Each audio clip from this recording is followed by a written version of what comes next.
The smoke filled Eleanor's lungs before she ever saw the flames.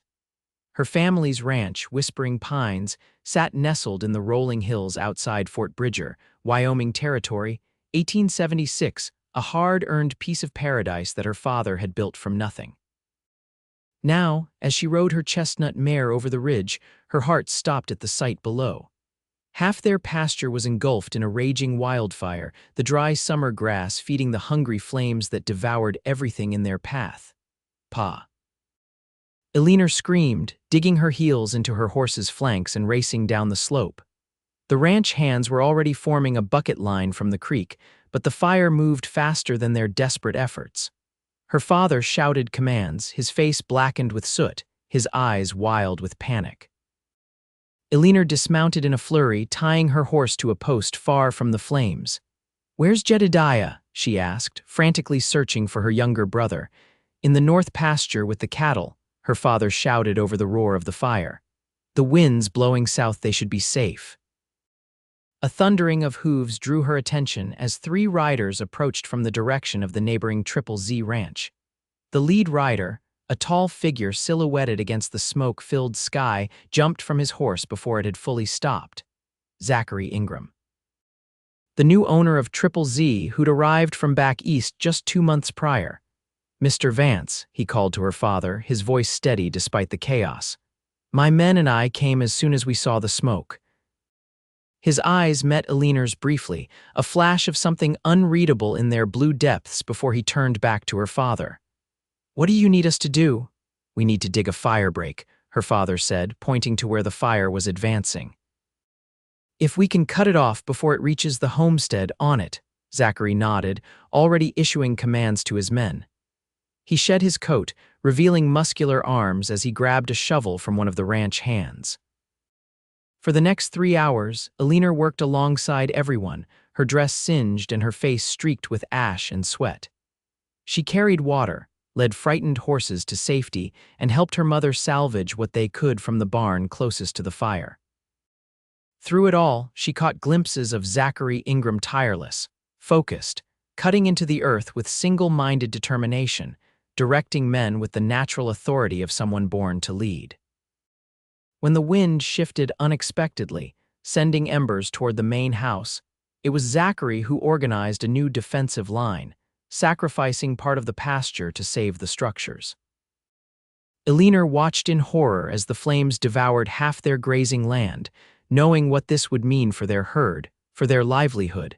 As night fell, the fire finally yielded to their efforts. The exhausted ranch hands slumped against fence posts, drinking water and assessing the damage.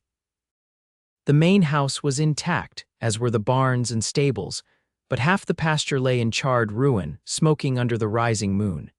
Eleanor found herself standing at the edge of the destruction, staring at the blackened earth that had, just that morning, been lush with summer grass.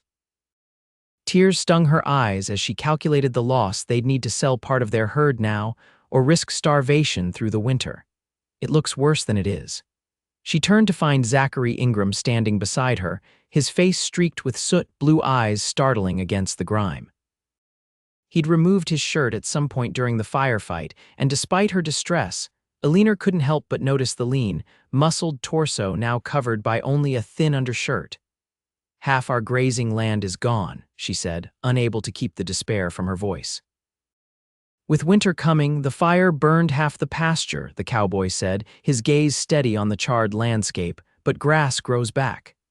Then his eyes shifted to her face, something gentle in his expression. "So will you." Eleanor stared at him, taken aback by the simple conviction in his words. Before she could respond, her father approached, extending his hand to Zachary. "I don't know how to thank you, Ingram. Without your help, we might have lost everything." Zachary shook his hand firmly. "No need for thanks between neighbors, sir." Eleanor's father nodded, then looked at the ruined pasture. "Still, this is going to be hard to recover from. We'll need to thin the herd significantly." "Or," Zachary said, "you could graze your cattle on the west section of my land until yours recovers. It's more than I need for my herd." Eleanor and her father exchanged surprised glances. The Triple Z Ranch was the largest in the county, and while neighborly help during emergencies was expected, offering grazing rights was unprecedented generosity. "That's mighty generous," her father said slowly. "But we couldn't possibly, it's good business," Zachary cut in smoothly. "I'm still learning ranching. Having an experienced neighbor who owes me a favor could prove valuable." Eleanor studied the newcomer with new interest. Zachary Ingram had arrived in Fort Bridger with a reputation Eastern money, no ranching experience, and according to town gossip, running from some scandal back in Boston.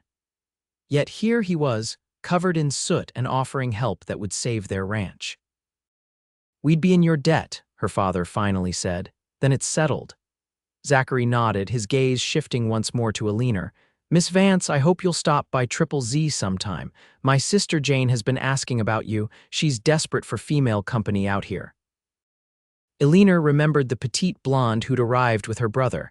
They'd been introduced briefly at church, but Jane Ingram seemed shy and withdrawn. "I'd be happy to call on her," Eleanor replied. "Good." A small smile touched his lips. "I should gather my men. Dawn will be here before we know it." As Zachary walked away, Eleanor's father sighed heavily beside her. "Interesting man, that Ingram." "Yes," she agreed, watching his retreating figure. "Interesting indeed." She couldn't have known then how that fire would change everything, not just for the ranch, but for her heart. The next morning revealed the full extent of the damage. Nearly half their pasture was charred black, the fence posts standing like skeletal remains of a forest. Eleanor's father spent the early hours with the foreman, assessing losses and planning repairs, while she helped her mother in the kitchen, preparing food for the exhausted ranch hands. By mid-morning, Eleanor saddled her mare and rode to the far side of the property where the stream created a natural border between their land and the Triple Z. The water gurgled peacefully, oblivious to the destruction on one side of its banks. She dismounted and let her horse drink while she sat on a large rock, lost in thought. "Good morning, Miss Vance." The deep voice startled her. Zachary Ingram sat atop his black stallion on the opposite bank, looking fresh and rested despite yesterday's exertions. He wore clean clothes, a blue shirt that matched his eyes, dark trousers, and a black hat pushed back on his head. "Mr. Ingram," she acknowledged, rising to her feet, "I didn't expect to see you today." "I wanted to check on your family," he said, guiding his horse across the shallow crossing. "And to discuss the details of the grazing arrangement with your father. He's at the South Pasture, assessing the damage with Mr. Peterson." Zachary nodded, dismounting and letting his horse drink alongside hers. He stood beside Eleanor, his gaze on the burned pasture visible beyond the trees. "It really will recover," he said, seeming to read her thoughts. "By next spring, you'll hardly know there was a fire. How can you be so certain? I thought you were new to ranching." A smile touched his lips. "I am. But before I bought Triple Z, I spent 6 months studying with one of the most successful ranchers in Texas. He taught me that the land is resilient more than we give it credit for." He looked at her directly. "Much like the people who work it." Eleanor felt a flush rise to her cheeks under his steady gaze. Zachary Ingram was undeniably handsome, with his chiseled features and intelligent blue eyes, but there was something more, a quiet confidence that didn't veer into arrogance. "Your father tells me you manage the ranch accounts," he continued. "I do. My mother insisted I receive a proper education, including mathematics. When father realized I had a head for figures, he put me in charge of the books." "Impressive," Zachary said, genuine respect in his voice. "My sister Jane is the same way, brilliant with numbers. In Boston, she helped manage our family's shipping business, though of course, no one outside the family knew." "And what brought you both to Wyoming territory?" Eleanor asked, curiosity overcoming her usual reserve. Something flickered in Zachary's expression, a brief shadow. "A desire for a fresh start," he said simply. "The shipping business was my father's passion, not mine. When he passed last year, I decided it was time for a change." Before Eleanor could respond, hoofbeats announced her father's arrival. He nodded to Zachary as he dismounted. "Ingram, good to see you, looking less like a chimney sweep." Zachary laughed, a warm, genuine sound that made Eleanor smile despite herself. "As are you, sir." The men discussed the grazing arrangements. Zachary insisting they could use his land for as long as necessary. They eventually agreed that the Vance cattle would be moved the following day, with both ranches' cowhands working together to ensure a smooth transition. "And Eleanor," her father added, "why don't you ride over to Triple Z tomorrow? You can meet with Miss Ingram while we settle the cattle." "Excellent idea," Zachary agreed. "Jane's been arranging her new household and could use a friendly face." Eleanor nodded, unexpectedly pleased at the prospect. "I'll come in the morning if that suits." "Perfect." Zachary mounted his horse, tipping his hat to her. "Until tomorrow, Miss Vance." As he rode away, her father gave her a speculative look. "Fine young man," he commented. Unusual for someone with his background to take so naturally to ranch life.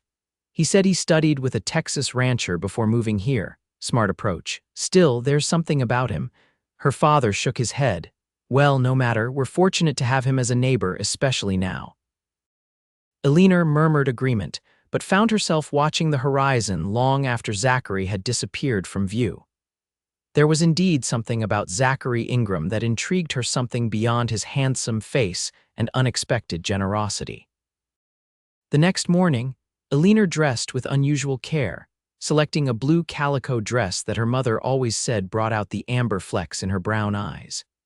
She pinned her chestnut hair neatly, allowing a few curls to frame her face, and dabbed a tiny amount of rosewater at her wrists and throat. "You look lovely," her mother said as Eleanor entered the kitchen. "I've packed some of my apple tarts for Miss Ingram. First visits should always include something homemade." Eleanor smiled, grateful for her mother's thoughtfulness. "Thank you, Mama." Her father and 5 ranch hands were already prepared to drive 30 head of cattle to Triple Z pastures. Eleanor would ride ahead to the main house while they managed the herd. The journey to Triple Z took nearly an hour at a comfortable pace. As the sprawling ranch house came into view, Eleanor couldn't help but admire it. Built of sturdy logs with a wide, welcoming porch, it was larger than the Vance homestead, but retained a rustic charm despite its size. As she approached, Jane Ingram emerged onto the porch, shading her eyes against the morning sun. She was small and blonde with delicate features that made her look younger than her 22 years.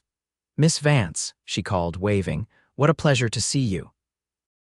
Eleanor dismounted, securing her horse to the hitching post. "Please call me Eleanor," she said, extending the basket of tarts. "My mother sent these for you." Jane's face lit up with genuine delight. "How wonderful, and you must call me Jane, of course. Come inside, I have coffee brewing." The interior of the Triple Z main house was comfortable and well-appointed, though Eleanor noted many unpacked crates still stacked in corners. Jane led her to a sunny sitting room where a coffee service waited. "I apologize for the disarray," Jane said, pouring coffee into delicate china cups that seemed oddly formal for a ranch house. "We're still settling in." "It's a beautiful home," Eleanor assured her. "It's different from Boston," Jane admitted, a trace of wistfulness in her voice. "But Zachary is determined to make a success of ranching, and I couldn't let him come alone." "You must miss city life," Eleanor said sympathetically. Jane's expression grew complex. "Parts of it, but there were complications that made leaving necessary." She brightened deliberately. "Besides, Zachary says Fort Bridger is growing. Perhaps one day it will offer more diversions." They chatted easily, discovering shared interests in literature and music. Jane had brought a small piano with her from Boston and insisted on playing for Eleanor, revealing a considerable talent. "You play beautifully," Eleanor said when she finished. "Have you performed at the church social yet? Mrs. Patterson has been desperate for someone to provide music." Jane blushed. "I haven't attended the socials, I'm not. That is, large gatherings are difficult for me." Before Eleanor could inquire further, the front door opened and Zachary entered, removing his hat as he stepped inside. His face registered pleasant surprise at seeing Eleanor. "Miss Vance, I hope my sister has been a good hostess." "The best," Eleanor assured him. "Jane's been playing the piano for me." A warm smile spread across his face as he looked at his sister. "She's talented, isn't she? Though she rarely plays for anyone but me these days." Jane flushed deeper. "Eleanor is easy to talk to. I hardly feel like I've just met her." "I feel the same," Eleanor agreed sincerely. Your father and the men arrived with the cattle, Zachary said. They're settling them in the west pasture now. Would you like to see? I was about to ride back out. Eleanor hesitated, looking at Jane, who waved her off. Go, please. I need to start dinner preparations anyway, but promise you'll visit again soon. I'd like that very much, Eleanor said, meaning it.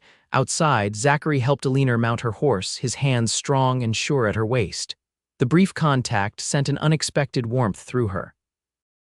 As they rode toward the west pasture, Eleanor found herself studying Zachary's profile. Your sister is lovely, she said, though I sense she's unhappy here. Zachary's expression grew thoughtful. Jane struggles with change, and she left behind someone she cared for, a suitor. A complicated situation, he said, his tone suggesting the topic was closed.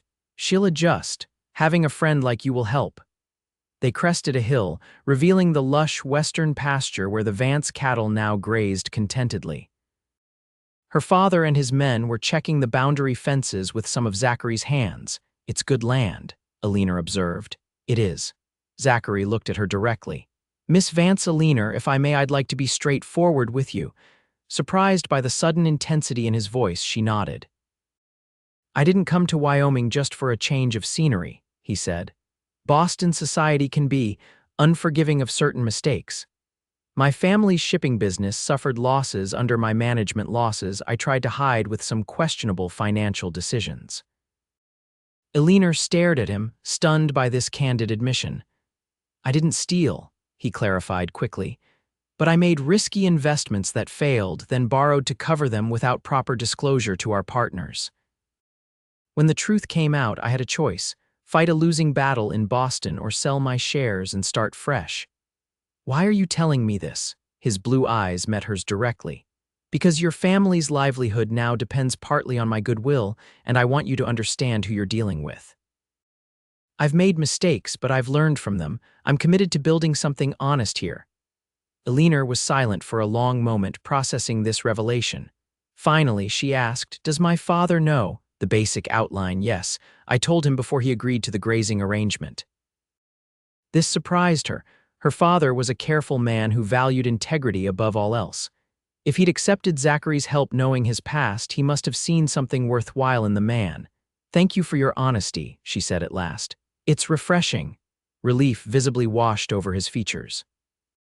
I've found that secrets have a way of revealing themselves at the worst possible moments, better to control the narrative. The pragmatic statement made Eleanor smile despite herself. A business strategy applied to personal matters, perhaps. His own smile appeared, transforming his serious face. Is it working? I'm still here, aren't I? Zachary laughed, the sound carrying across the open pasture. Yes, you are, Miss Vance, and I'm very glad of it. As summer gave way to autumn, Eleanor found herself riding to Triple Z with increasing frequency. Jane blossomed under her friendship, gradually overcoming her shyness to attend church and even, eventually, a small dinner at the Vance homestead. Zachary was often present during Eleanor's visits, sometimes joining the women for tea or inviting Eleanor to ride with him to check on her family's cattle. These rides became the highlight of Eleanor's week's opportunities to discuss everything from books to ranching strategies to their shared love of stargazing. My father taught me the constellations when I was a child, Eleanor told him during one late September ride. He said knowing the stars meant you could never truly be lost. Wise man, Zachary replied. My father was more concerned with shipping routes than celestial navigation. I learned the stars from books. And yet you found your way here. His expression grew serious. I'm still finding my way, Eleanor. The use of her first name, now natural between them, still sent a small thrill through her. Over the weeks, their conversations had grown deeper, more personal. She'd learned about his childhood in Boston, his complicated relationship with his father, his dreams for Triple Z. In turn, she'd shared her own hopes, her love for the ranch, her desire to see more of the world someday, her frustration with the limitations society placed on women. By October, the burned pasture was already showing signs of recovery. New grass had sprouted in patches, pale green against the blackened earth. Eleanor stood at the fence line one crisp morning, marveling at the land's resilience when hoofbeats announced Zachary's arrival. "You were right," she said as he dismounted beside her. "It's growing back. Nature has remarkable healing powers." He leaned against the fence beside her, their shoulders nearly touching. "Your father tells me you'll be able to bring half the herd back by spring." "Yes." "We're fortunate the fire didn't happen closer to winter." She glanced at him. "And fortunate in our neighbors." Zachary's gaze was warm. "I'm the fortunate one." The intensity in his eyes made Eleanor's heart beat faster. Over the past months, their friendship had grown into something more, something neither had yet acknowledged aloud. "Leaner," he began, then hesitated. "There's a harvest dance in town next weekend. I wondered if you might consider attending, with me." The request was significant. Public events together would announce to the community that their relationship had progressed beyond neighborly friendship. "I'd like that very much," she said softly. Zachary's smile was like sunrise. "Good, that's good," he cleared his throat. "Jane will be pleased." "She's been encouraging me to ask you for weeks," Eleanor laughed. "Has she? She's never mentioned it to me. My sister has become surprisingly discreet about certain matters." His hand moved to cover hers on the fence rail. "She says you've been a blessing to her. I find I share that opinion." His touch sent warmth spreading through Eleanor's body. This was new territory for them, this deliberate physical contact, this open acknowledgement of feelings. "Zachary," she said hesitantly, "what exactly are we doing?" He looked at her steadily. "I'm courting you, Eleanor Vance. Or at least I'm attempting to, rather awkwardly, I fear." A smile bloomed on her face. "Not awkwardly at all, I just wanted to be certain. I've never been more certain of anything." His voice dropped lower. "May I kiss you, Eleanor?" Her breath caught. "Yes." Zachary leaned forward, his lips meeting hers in a gentle, questioning touch. Eleanor had been kissed before twice, at social gatherings back east, but never like this. Never with this sense of rightness, of coming home. When they parted, Zachary's eyes were dark with emotion. "I've wanted to do that since the night of the fire," he confessed. "When you stood looking at the burned pasture, so strong despite your worry." Eleanor touched his cheek, marveling at the permission to do so. "I thought you were just being kind." "I was being selfish," he countered. "I wanted to see you smile again." They stayed by the fence line talking until the sun began its descent, reluctant to end this new chapter of their relationship. When they finally parted, it was with the promise of the harvest dance ahead and a second kiss that lingered even longer than the first. The harvest dance transformed Fort Bridger's modest town hall into a festive gathering place, with autumn leaves and wheat sheaves decorating the walls and tables laden with food prepared by the community's women. Eleanor wore her best dress, a deep green wool that her mother had embellished with new lace at the collar and cuffs, and spent more time than usual arranging her hair in an elegant upswept style. When Zachary arrived to escort her and her family to town, his appreciative gaze made the effort worthwhile.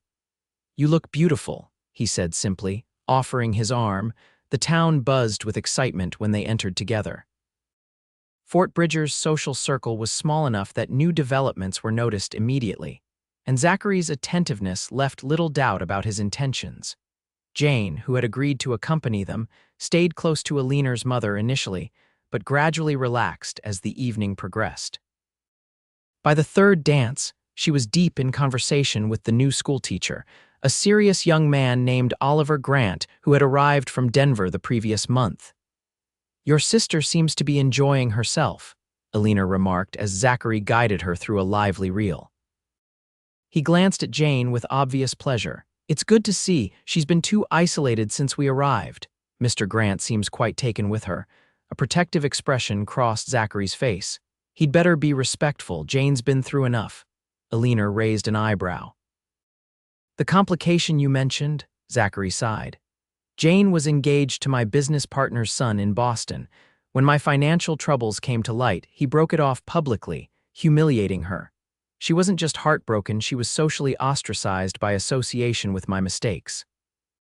"That's terrible," Eleanor said, her heart aching for the gentle Jane. "No wonder she's been reluctant to socialize." "She loved him," Zachary said grimly, "or thought she did. I'm not convinced he ever deserved her." "Well, Mr. Grant seems a serious, intelligent man. And he's looking at her the way." She trailed off, suddenly self-conscious. The way I look at you, Zachary finished, his eyes warming. Is it that obvious? Eleanor asked, aware of the watchful gazes of the townspeople. I certainly hope so. His hand tightened on hers. I want everyone to know my intentions are honorable. The music ended, and Zachary led her toward the refreshment table.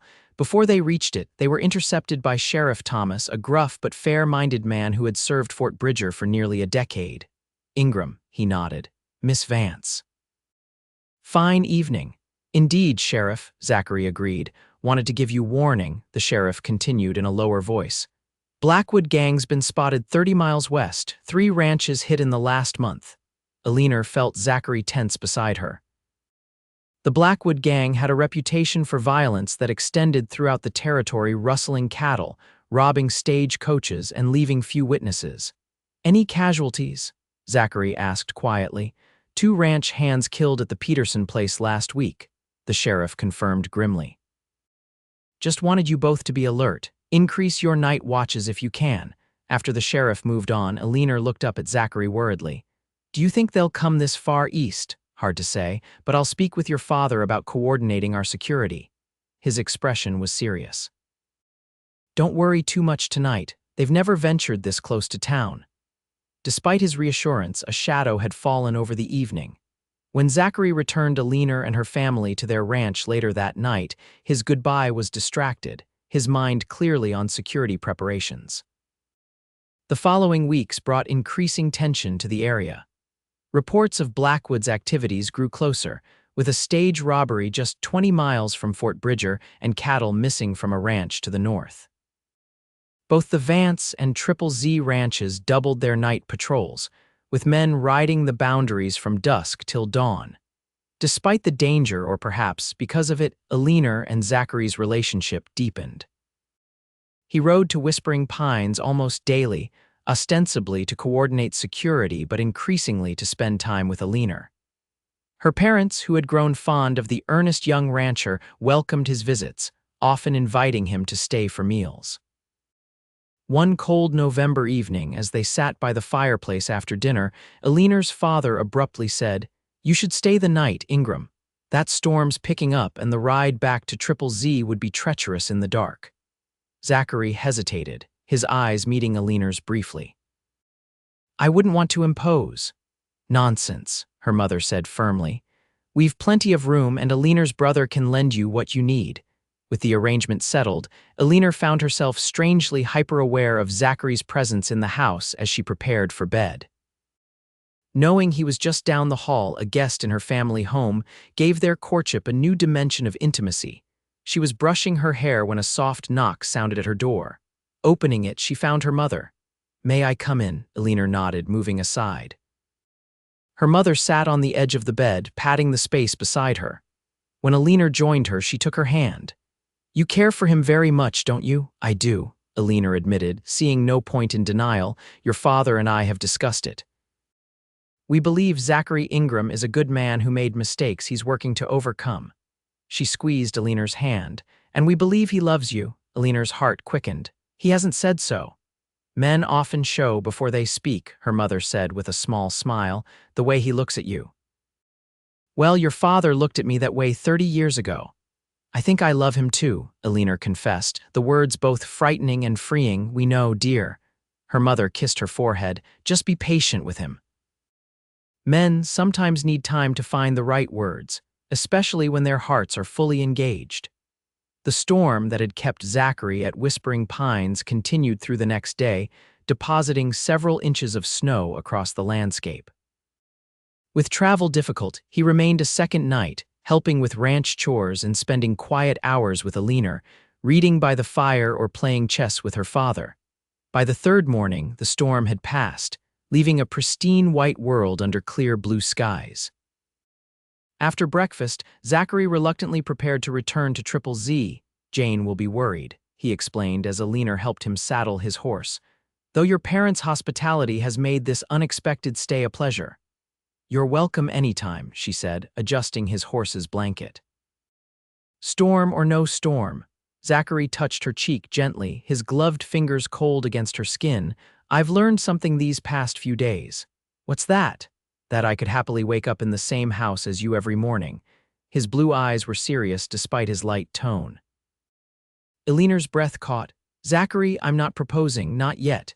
His smile was tender, but I wanted you to know that's where my thoughts are headed. She covered his hand with hers. Mine too. He leaned down from the saddle to kiss her, a brief but promising touch. I'll return tomorrow, weather permitting. Be careful, she cautioned. The Blackwood gang won't catch me unaware, he assured her. I'll stick to the main trails. Eleanor watched him ride away, his figure gradually disappearing into the snow-covered landscape. Despite his reassurances, a nagging worry followed her through her chores that day, a premonition that refused to be dismissed. That evening, as darkness fell, her worry crystallized into fear when the sound of galloping hooves approached the house. Her father grabbed his rifle before opening the door to find one of Zachary's ranch hands, his face grim in the lantern light. Mr. Vance, the man panted, Mr. Ingram sent me. The Blackwood gang hit Triple Z an hour ago. They've taken 20 head of cattle, including some of yours. Eleanor's heart stopped. Where's Zachary? He and 4 men rode after them. The hand looked uncomfortable. He asked me to tell you not to worry, Miss Vance, but what? She demanded. The gang was at least 8 strong, well armed. Her father was already moving, shouting orders to their foreman. We'll gather every man we can spare. Eleanor, fetch my saddlebags. I'm coming with you, she said firmly. Absolutely not, her father countered. It's too dangerous. I'm the best shot on the ranch after you, she reminded him. And I know tracking in snow, you need me. Her father's expression wavered between pride and concern. Your mother will have my hide. I'll handle Mama, Eleanor promised, already moving to prepare. Within 30 minutes, they were riding out Eleanor, her father, and 5 of their most capable hands, following Zachary's trail through the freshly fallen snow.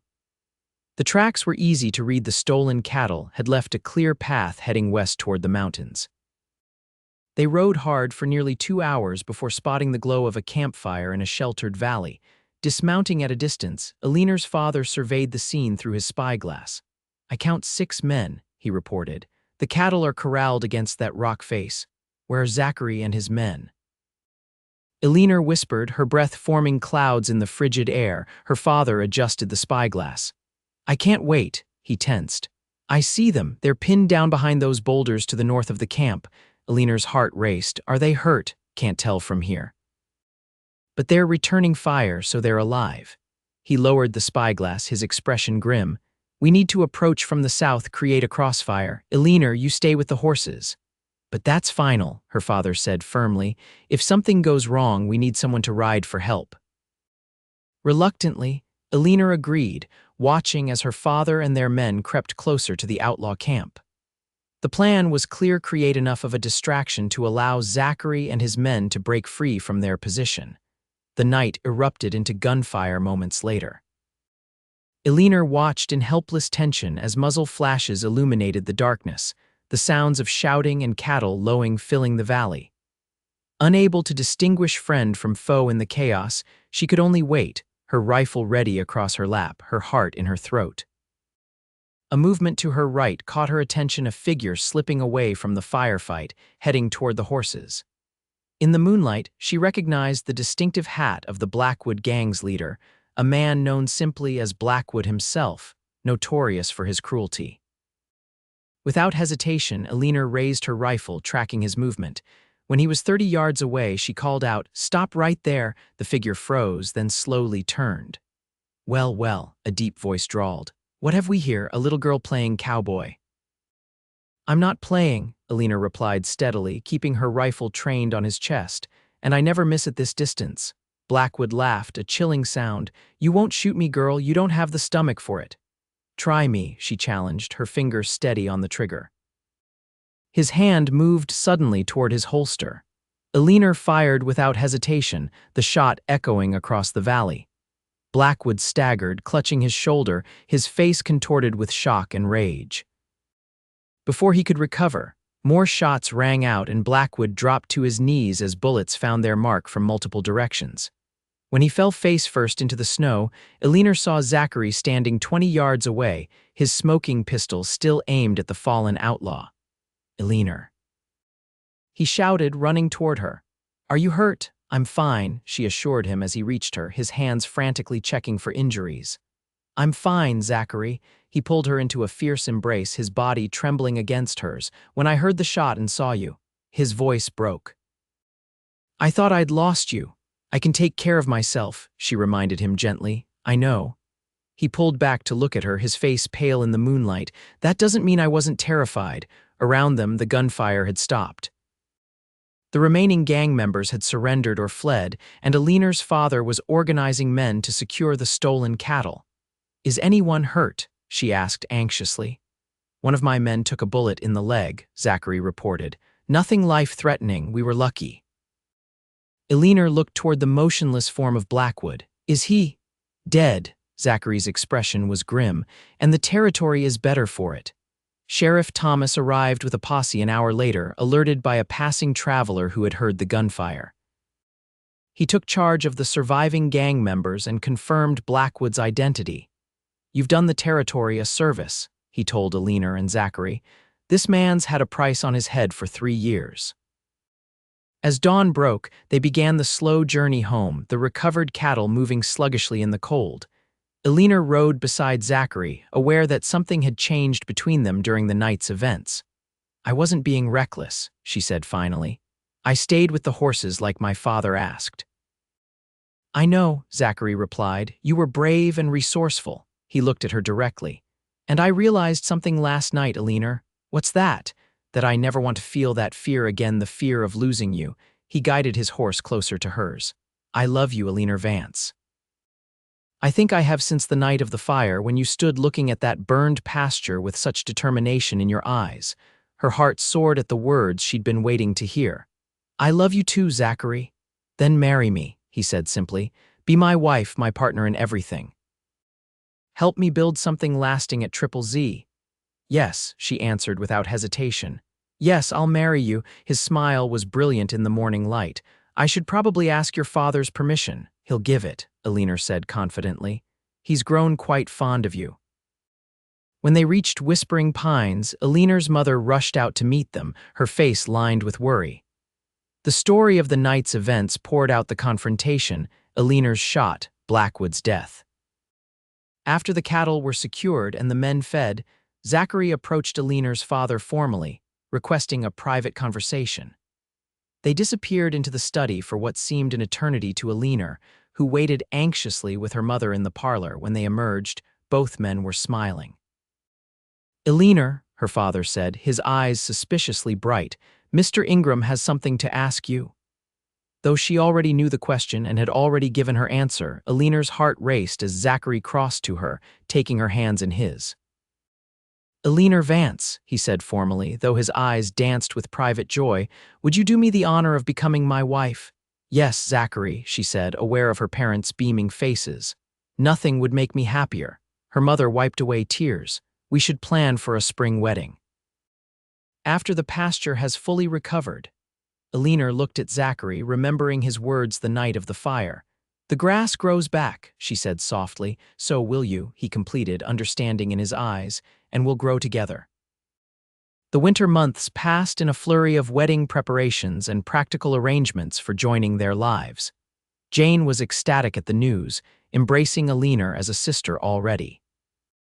The two women spent long hours planning the details of the ceremony, which would be held at Whispering Pines once the spring flowers bloomed. Zachary proved an attentive fiancé, riding to see Eleanor nearly every day despite the winter weather. Together, they discussed their future, how they would divide their time between the two ranches, their hopes for expanding both properties, even their dreams of children. "I'd like at least 3, Zachary confessed one snowy evening as they sat by the fire. "I always wished for more siblings growing up. 3 seems manageable," Eleanor agreed, trying not to blush at the intimate nature of the conversation. "Though we should probably master ranching first. We have the rest of our lives to master both," he reminded her, kissing her hand. By March, the burned pasture at Whispering Pines had transformed, new grass sprouting vigorously across the once blackened earth. As Eleanor stood at the fence line, marveling at the renewal, she felt Zachary's arms encircle her from behind. "What did I tell you?" He murmured, his chin resting on her shoulder. The land heals itself. You were right, she acknowledged, leaning back against him. I'm right about many things, he teased. You should remember that for our marriage. She elbowed him gently. Don't get overconfident, Mr. Ingram. His laughter vibrated against her back. 1 month from today, you'll be Mrs. Ingram. 1 month, she repeated, savoring the thought. It seems so long to wait. Worth waiting for, he assured her, turning her in his arms. Everything worth having is. Their April wedding day dawned clear and mild, the Wyoming spring offering perfect weather for the celebration. The ceremony would be held outdoors, in the very pasture that had burned the previous summer, now lush with new growth. Eleanor stood in her bedroom, her mother and Jane helping her dress in the white gown that had arrived from Denver just a week earlier. The delicate lace at the neckline and cuffs echoed the design of her mother's own wedding dress, while the modern cut reflected Eleanor's independent spirit. You look beautiful, Jane said, carefully pinning wildflowers into Eleanor's upswept hair. My brother won't know what hit him. Eleanor's mother adjusted the veil, her eyes misty. Your father and I always hoped you'd find a good man who appreciated your strength as well as your heart. Zachary is that man. I know, Eleanor said softly. I'm very lucky. So is he, her mother countered firmly. When the time came, Eleanor walked on her father's arm toward the flower-decorated arbor where Zachary waited with the minister. Nearly everyone from Fort Bridger had come to celebrate, along with ranchers from miles around. Zachary's face as she approached would stay with Eleanor forever, the wonder in his eyes, the love so evident it seemed to illuminate him from within. When her father placed her hand in Zachary's, the connection between them was palpable, a current of certainty that flowed from one to the other. The minister's words washed over her as she stood facing the man she loved, promising to share his life through all its joys and challenges. When Zachary repeated his vows, his voice was steady and sure, his eyes never leaving hers. I now pronounce you husband and wife, the minister concluded. You may kiss the bride. Zachary's kiss was gentle but filled with promise, a beginning rather than an ending. The guests' applause seemed distant as Eleanor looked up at her husband, seeing their future reflected in his eyes. The celebration continued well into the evening, with tables set up across the rejuvenated pasture. Lanterns hung from posts as darkness fell, creating a magical setting for dancing under the stars. Eleanor moved from Zachary's arms to her father's, then back again, happiness making her light on her feet despite the long day. As the festivities began to wind down, Zachary led her away from the crowd, toward the spot where they had stood the night of the fire nearly a year earlier. Do you remember what I said to you here? He asked, his arms encircling her waist. The fire burned half the pasture, she quoted, but grass grows back, so will you. And look at it now, he said, gesturing to the vibrant green expanse around them dotted with spring wildflowers, more beautiful than before. Like us, Eleanor suggested. Stronger for what we've overcome together. Zachary's smile was tender in the lantern light. Exactly like us, Mrs. Ingram. I like the sound of that, she admitted. Good, because you'll be hearing it for the next 50 years at least. He kissed her forehead. Ready to start our life together. Eleanor looked back at their friends and family, still celebrating their union, then to the combined lands of Whispering Pines and Triple Z stretching into the distance, their future, their legacy. More than ready, she assured him, turning into his embrace. Let's begin. 5 years later, the early morning sunlight filtered through the curtains of the master bedroom at Triple Z, rousing Eleanor from sleep. Beside her, Zachary slumbered peacefully, one arm flung across her waist in unconscious possession. She studied his face, still handsome despite the new lines at the corners of his eyes, evidence of 5 years of Wyoming weather and ranch work. Careful not to wake him, Eleanor slipped from the bed and donned her robe, padding quietly to the adjoining room where their 2 children slept. 4-year-old Thomas, named for her father, sprawled across his small bed, dark hair tousled against the pillow. In the crib beside him, 2-year-old Margaret slept curled on her side, thumb firmly in her mouth. Eleanor's heart swelled with love for these small lives they had created together. Motherhood had been both more challenging and more rewarding than she had imagined. especially while helping Zachary manage their expanding ranching operation. The past 5 years had seen the joining of Whispering Pines and Triple Z into one of the most successful ranches in the territory. Her parents had moved to a smaller house on the property, giving the main Whispering Pines homestead to Jane and her husband Oliver, the schoolteacher who had courted her so carefully after the harvest dance.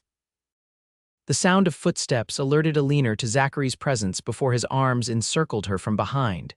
"Good morning, wife," he murmured, kissing her neck. "Checking on our little herd. They're still sleeping," she whispered, leaning back against him. "We should let them rest while we can." Zachary chuckled softly. "Come have coffee with me before they wake the house." They moved quietly to the kitchen, where Eleanor stoked the stove while Zachary ground coffee beans. This morning ritual was precious to them, both a moment of peace before the demands of the day began. "I was thinking," Zachary said as they sat at the kitchen table, coffee steaming between them, "about that piece of land to the north." "The old Wilson property?" Eleanor asked, adding a touch of cream to her cup. "What about it?" "It would connect our northern pasture directly to the river. Better water access for the herd, especially in dry years." Eleanor considered this. Their ranch had grown substantially, but expansion required careful planning. "We'd need to increase the herd size to justify the purchase." "Or diversify," Zachary suggested. "I've been reading about sheep ranching. There's growing demand for wool." "Sheep," Eleanor raised an eyebrow. "That's controversial territory, Zachary. Most cattle ranchers despise sheep men. We'd be both," he pointed out. "And we've never much cared what others think, have we?"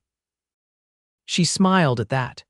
Their marriage had raised eyebrows, initially the Eastern businessman and the rancher's daughter, but they had proven the skeptics wrong with their successful partnership, both personal and professional. "Let me review the accounts," she said. "See if we can make the numbers work." Zachary reached across the table to take her hand.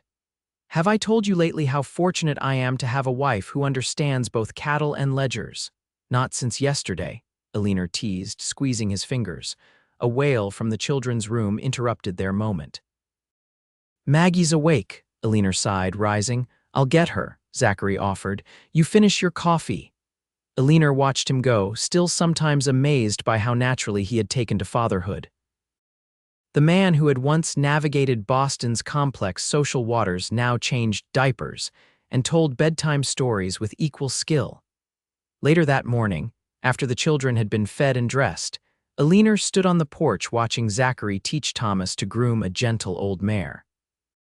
The spring sun warmed her face as Margaret played with wooden blocks at her feet. Jane approached from the direction of Whispering Pines, her own daughter Sarah skipping beside her. At 6 months pregnant with her second child, Jane moved more slowly than usual but looked radiant in her maternal glow. "Good morning," she called. "We thought we'd join you for the ride to town." It was Saturday, market day in Fort Bridger, now a growing settlement with a proper general store, a small hotel, and even a millinery shop where ladies could order hats from catalogs of Eastern fashions. "We'd love the company," Eleanor replied, bending to scoop up Margaret as the toddler reached for her cousin. "How are you feeling?" "Enormous," Jane laughed, resting a hand on her rounded belly.